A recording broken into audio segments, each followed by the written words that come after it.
telling me about your protagonist who's growing up in like a 70s suburban California world.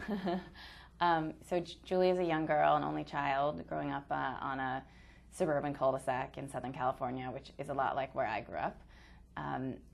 And, you know, she's a little bit on the quieter side. She's sort of sensitive. Kind of woman who might grow up to be an editor. Yes, it's you know, I certainly drew a little on my own, especially drew on my own memories of that time as in terms of her emotions and her personality. I mean, I had to make up all the events that happened to her because my childhood was a lot more stable and pleasant than hers. But, you know, I do remember, so for Julia, this is it's sort of a difficult time. You know, she's realizing that some of her friendships that seemed so sturdy before can fall away really quickly, especially at that age. But at the same time, you know, friendships can form really quickly, and she's kind of falling in love for the first time. You know, realizing that the adults around her and her parents are not perfect, that they have flaws. And she has a sort of extreme self-consciousness, as a lot of young girls, I think, and maybe boys too, at that age do. She's just very worried about where she fits in, where she's going to fit into the world, and especially among her peers. And all those feelings are things that I remember feeling when I was 11.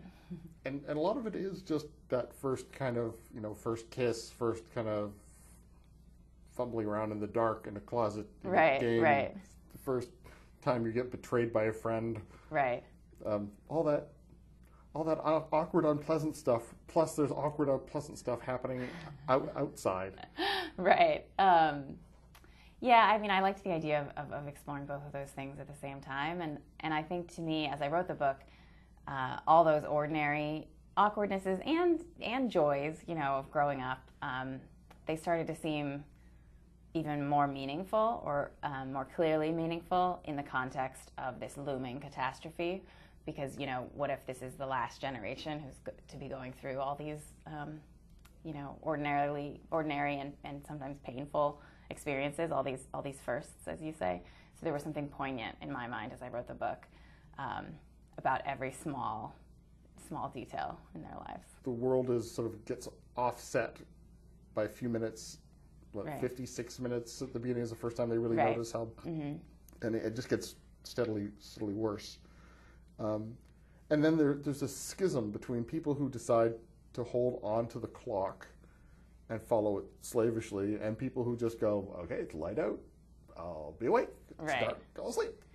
Yeah, you know, pretty early in the process, as I started to write this book, I realized that if the rotation of the Earth slowed down so that the sort of Earth day becomes, you know, 25 hours, 26 hours, 27 hours, and especially because it keeps growing, I felt like society or the government would have to come to some sort of decision to preserve order, so that everyone was on, you know, most people would be on the same clock. So what they do is they reimpose the 24-hour clock, even though it means now that darkness and light no longer correspond to the days.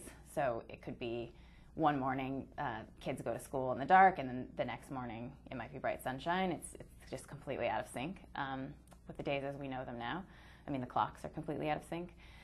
Anyway, but as soon as I made that decision, I knew that there would be some people who would resist it, who would feel that that was, you know, artificial and maybe just sort of wrong to live that way, and that those people would want to live in a way that was more natural and more organic.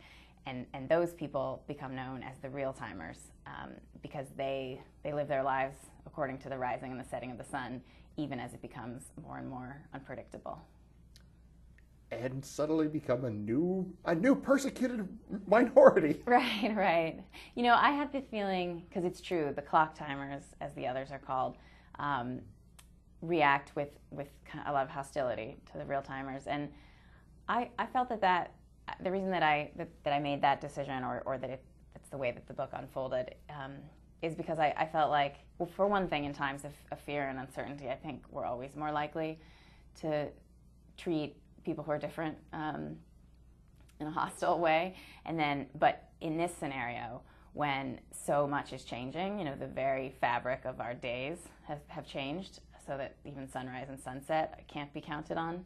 In that situation, I felt that the people who were living on the clock would begin to hold even more strongly to the clock, because the clock would be the 24-hour clock that tells them when it's morning according to the clock and when it's night according to the clock, would become even more meaningful than it is now, because it's sort of this illusion of normalcy, and it's their only way to cling to ordinary life and order.